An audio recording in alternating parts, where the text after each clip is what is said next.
You're listening to the Surgeons of Horror podcast.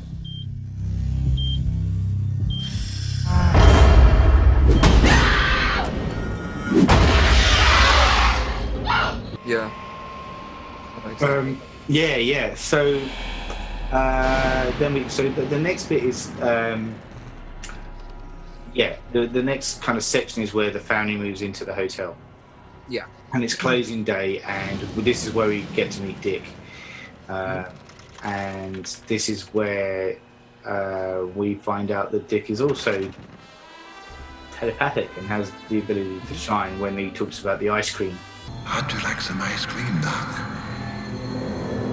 So he's throwing Wendy around, isn't he? And then he's kind of like talking about, I bet you like ice cream, don't you? How'd you like some ice cream, Again. Yeah. What's your favorite? How'd you know his name, Doc? Well, anyway, he looks like a doc, doesn't he? Yeah. What's up, Doc?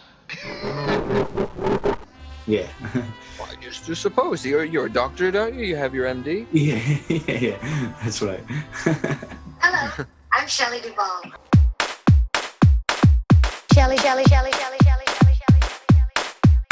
Duvall. So,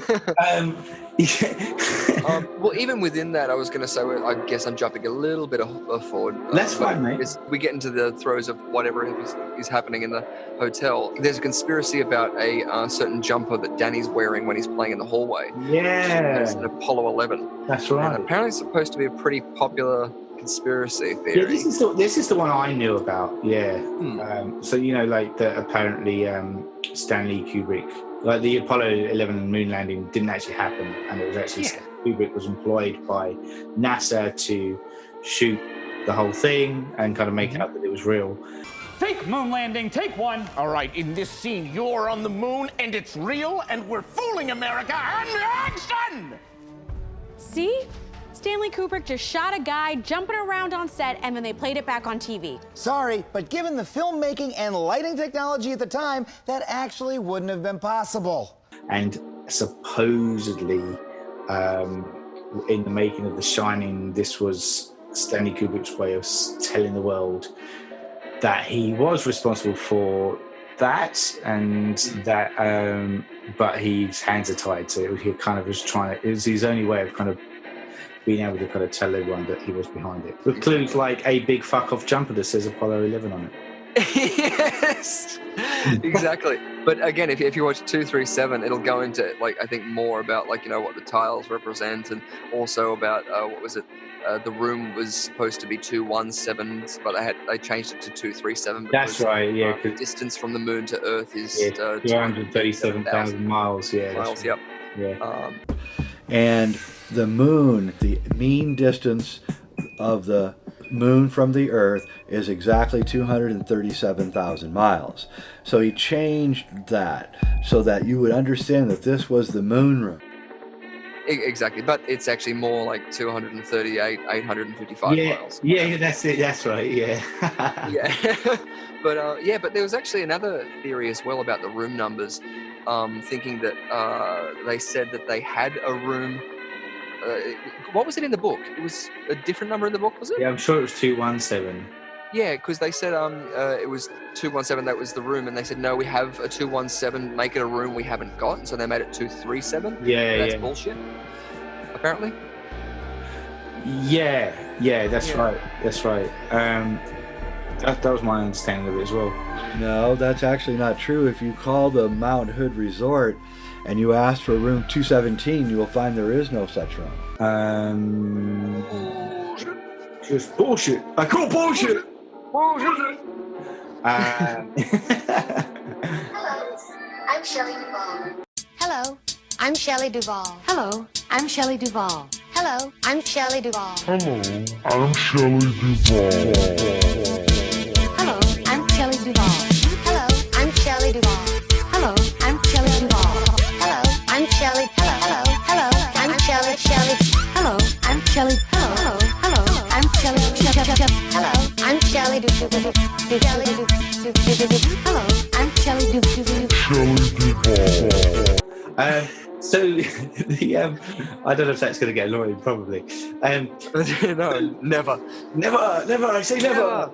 Yeah, okay. So, but we do get in this instance where Dick and Danny are talking, he does tell Danny to stay away from room 237. Mm-hmm. There's no good that could be found there. No good at all. Stay out. You understand? Stay out. Or go in. It's up to you. Or don't. If the door's open, you can go in. It's slightly ajar. Maybe. Yeah. So then we then, you know, we have that whole kind of, oh, and he does kind of say, he does realise also that Danny's power of the Shining is strong. The Force is strong with the Shrine. And does say to him, if you're ever in trouble, just call out to me. He gives him his telepathic business card. Yeah. Just say the Skype word ID. Dick, and I'll come a-running. Just call for Dick. Oh, no, don't say he'll be coming. Oh, no. 50. Yeah, euphemisms. Do you like Dick? Or maybe you're just curious. So we had that kind of moment there. And then, like, the months start passing, and this is them kind of, how would you describe this? Is them kind of settling into the hotel after everyone's gone. Yeah. It's that it's the honeymoon period just before anything kind of strange happens. And I'd say more, it looks like they're getting into their comfort zones or the throes of their rhythm. That's it. Yeah. Because nothing ever feels calm. No, that's right. If anything, at the beginning, when people are in the hotel, that's sort of when it feels most calm. Yes. This is true. We do get to see, so Jack's trying to do his writing, he's getting a bit kind of exasperated because it doesn't really feel like it's going anywhere. And we do get Danny and Wendy go out and explore the hedge maze, which the hotel is famous for. The hedge maze doesn't appear in the book. It's purely a fabrication of Kubrick's. However, in the book, there is hedge-like creatures. Yeah, there's mystical topiary. Yeah. There is. Which, is that scary? I always imagine topiary would be pretty anchored. Yeah. Then just avoid the trees, to avoid the foliage. But yeah. Nice bush. Yes. And then it comes a running. But yeah, the hedge maze. So I'm assuming you're referring to the shot where Jack's looking down on the hedge maze that's inside the Overlook Hotel, and then it cuts to a beautiful matte painting, and I'd say it's a matte shot. Yeah. I'm probably getting it wrong. I'd say it's a color difference traveling matte extraction process personally, but yeah. Anyway, it's the live action superimposed on top of a miniature that was a miniature maze thing. Yeah. Yes, because there was no actual one made. No. They shot this on the soundstage in England at the back of the studios. They made the back of the Overlook Hotel. Obviously, if you look at the beginning of the film, which is the shot of the Overlook Hotel, there is no garden on the side. There's nowhere area that would really be hidden behind the building, even though that's where you assume it would be. Plus, also, there's no room big enough to house the gold ballroom. Ooh. And that was apparently one of the stipulations when, according to this documentary about the gold standard, that Kubrick had said he wanted it to be a building large enough that it doesn't look like it could exist on the site.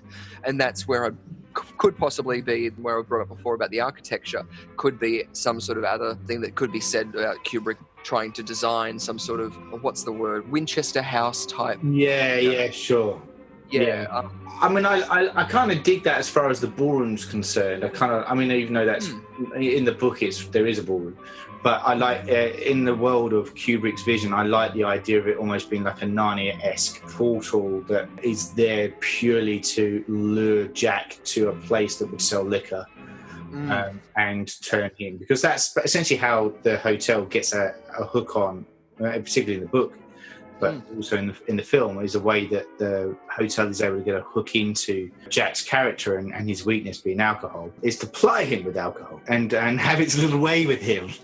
Yes. Yes. No. And remind me when we get into the first thing where he's walking down that hallway, because there's a lot in there to unpack. Also about the gold room as well. Yep. But I was going to say as well about the model that's in the Overlook. Adam Savage from Mythbusters did a video on YouTube. He's part of a group called Tested on YouTube. Yeah. And he'll make things, or he'll do a lot of Comic-Con type outfits and show you how to make things. But he reconstructed that maze from the Overlook Hotel because he said that he went looking for the prop and they couldn't find it. Yeah. And so he replicated it, and he noticed that the one on the table that Jack Nicholson is looking at inside is different to the layout that is presented on that shot. I love The Shining, and I was looking at the stuff from The Shining in the exhibit, and I was looking at the maze they have. They have this wide layout of the maze. It's about probably 40 by 60 inches. And of course, I assumed that it's the maze from the film, specifically the one that Jack looks over in the Colorado room. The giant room. Yes, and it's this big architectural maze.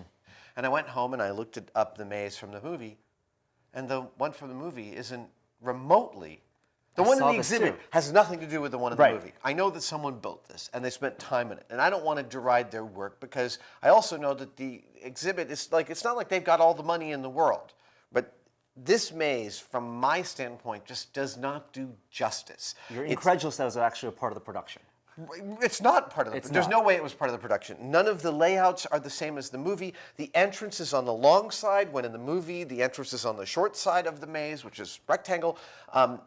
It got me so rankled, I decided to make the maze from The Shining, specifically the architectural model. And then when I started to look into The Shining and started to really look at it, right, there's a maze you see in daylight when Wendy and Danny and Jack are getting a tour by Ullman. Now, that is just what you see in the film. There is no maze behind the entrance that you see. Those are just outdoors, right? Just the facade. Then there's the maze of, everyone knows, the finale that Danny's running through. That wasn't the full maze. They built about a quarter of it because that's all they needed for the kind of shots they did. Then there is the maze from the Colorado room that Jack looks over. That has a specific layout, and I was able to determine the layout by a poster that you can see on a kiosk in the film. And then there's even a fourth maze, which is as Jack looks over and the camera pulls out and you see Wendy and Danny and it's like he's looking at them in the model, that's a totally different maze. Different layout. Totally different layout. That layout is mirrored in both directions, and none of the other mazes are mirrored. Which, as I said, was the color difference traveling that extraction process, which again is just a fancy word for green screen, but or any screen, color difference. So it could be green, it could be blue, it could be whatever. It could be sodium vapor illumination, which is yellow screen, which was only ever done by Disney. Anyway, watch my green screen videos about that. Please, but yeah, upgrade. That's it.